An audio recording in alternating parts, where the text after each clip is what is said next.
Fastest fingers ಅಂತ ಬರುತ್ತೆ. ಅದು ವೆರಿ ಕ್ರೇಜಿ, ತುಂಬಾನೇ ಸೆಲೆಕ್ಟ್ ಆದ್ರೂ ಫಾಸ್ಟೆಸ್ಟ್ ಫಿಂಗರ್ಸ್ ಸೆಲೆಕ್ಟ್ ಆಗಬೇಕು. ನನಗೆ ಫಸ್ಟ್ ಒಬ್ರು ಲೇಡಿ ಸೆಲೆಕ್ಟ್ ಆದ್ರು, ಆಲ್ಮೋಸ್ಟ್ 12 lakh ಗೆದ್ಕೊಂಡು ಹೋದ್ರೆ ಅವ್ರು ಆ್ಯಕ್ಚುಲಿ.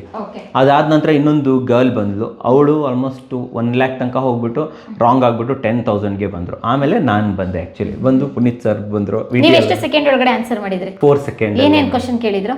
ನಮ್ಮ ಕರ್ನಾಟಕದ ಸುತ್ತಮುತ್ತಲು ಇರೋ ರಾಜ್ಯಗಳು ಯಾವುದು ಅಂತ ಕೇಳಿದ್ರು. ನಾನು ಕರೆಕ್ಟಾಗಿ ಆರ್ಡರಲ್ಲಿ ಮಾಡ್ಕೊಂಡು ಹೋಗಿದ್ದೆ. That's the best one.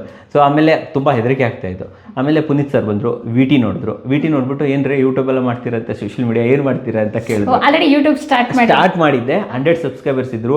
Puneeth sir ಕೇಳಿದಾಗ ನಾನು ಸರ್ ನನಗೆ 200 ಫಾಲೋವರ್ಸ್ ಇದ್ದಾರೆ ಅಂತ ಅಂದೆ. ಸುಮ್ಮನೆ ಹೇಳ್ದೆ 100 ಕಮ್ಮಿ ಆಗುತ್ತೆ ಅಂತ ಹೇಳ್ಬಿಟ್ಟು, ವೆರಿ ಗುಡ್, ಇನ್ನೂ ಚೆನ್ನಾಗಿ ಬೆಳೀಲಿ ಅಂತ ಅವರು ಆಶೀರ್ವಾದ ಮಾಡಿದ್ರು. ಅವತ್ತು ವಿಶ್ ಮಾಡಿದ್ರು ಅವ್ರು ನನಗೆ. ದ್ಯಾಟ್ ವಿಶ್ ಕಮ್ ಟ್ರೂ ಅಷ್ಟೇ ನಾನು ಹೇಳೋದು. ಪುನೀತ್ ಸರು ಹೇಳಿದ್ರು, ಆಮೇಲೆ ಒಳ್ಳೇದಾಗಲಿ ಅಂತ ಹೇಳಿದ್ರು. ದೆನ್ ನಾನು 4 ರಿಂದ 5 ಕ್ವಶನ್ ಏನೋ ಆನ್ಸರ್ ಮಾಡಿದೆ. 6th ಕ್ವಶನ್ ಆ್ಯಕ್ಚುಲಿ ರಾಂಗ್ ಆಯ್ತು ನಂದು actually. So back to 10,000. So ಅಲ್ಲಿಗೆ ನಂದು ಮುಗೀತು. ಏನಿದು ಕನ್ನಡ ಕೋರ ಅಂತ. ದಟ್ ಅಲ್ಲಿ ಬಂದು 1 ವಾರಕ್ಕೆ ನಂದು ಒಂದು ವಿಡಿಯೋ ವೈರಲ್ ಆಯಿತು. ಅರೌಂಡ್ ನನ್ನ ಸಬ್ಸ್ಕ್ರೈಬರ್ಸ್ 1,000-2,000 ಇದ್ದರು.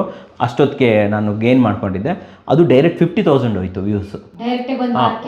ವಿಡಿಯೋ 50,000 ಹೋಯಿತು. ಸಬ್ಸ್ಕ್ರೈಬರ್ಸ್ 10,000 ಬಂದರು. ಆಮೇಲೆ ಇನ್ನೊಂದು ವಿಡಿಯೋ ಮಾಡ್ತಾ ಹೋದೆ. That became good.